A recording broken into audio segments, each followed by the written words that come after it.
Up next is Sport News with Ikechukwu Obiano.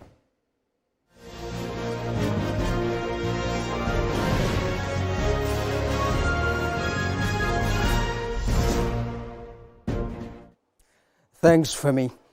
Well, Nigeria is bidding for fourth Africa Cup of Nations title and will face hosts Morocco, who are searching for their first trophy since 1976 in the semi-finals of the 2025 edition of the Prince Moulay Abdel Stadium in Rabat on Wednesday.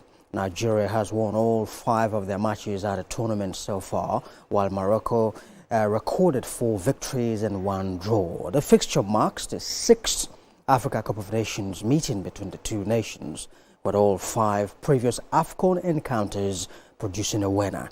It is their first AFCON meeting in 22 years and the second time that they face each other in an AFCON semi-final.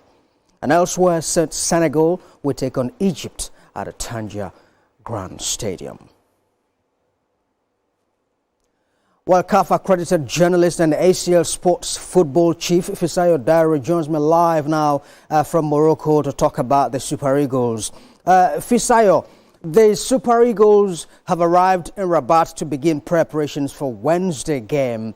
What more do you know, and what was the reception like?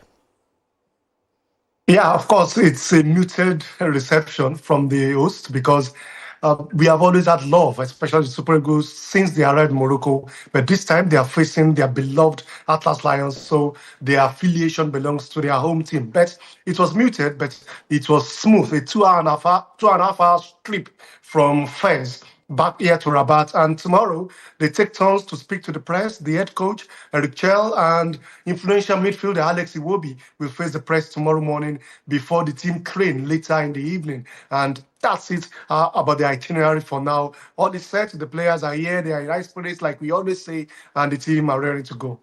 All right, you talked about training. I was going to ask, earlier we were told that they will hold training on arrival this evening. Did the training hold?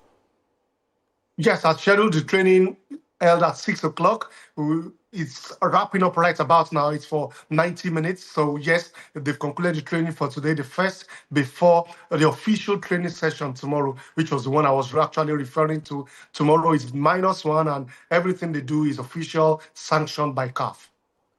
All right, Wilfred Ndidi had a knock in the game against Algeria. How does it fare at the moment as we look forward to Wednesday?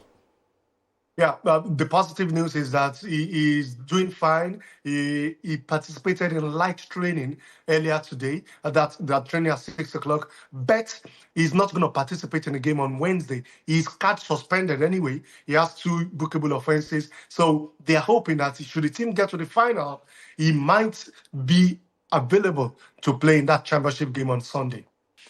Right, Fisayo, you mentioned CAF. We understand that CAF has now launched investigation into the fracas between Nigeria and Algeria. What more can you tell us about that?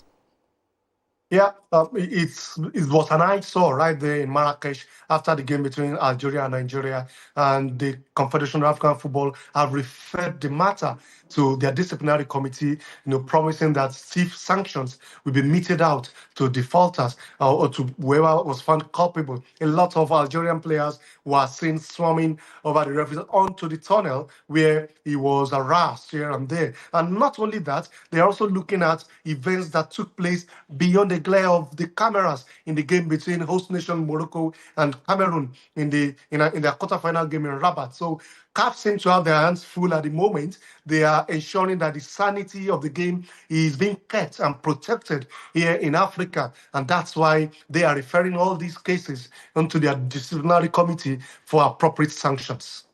All right, Fisayo Dairo, CAF accredited journalist and ACL Sports chief. Well, thank you very kindly for sharing your thoughts with us. Thank you for having me. All right, let's tell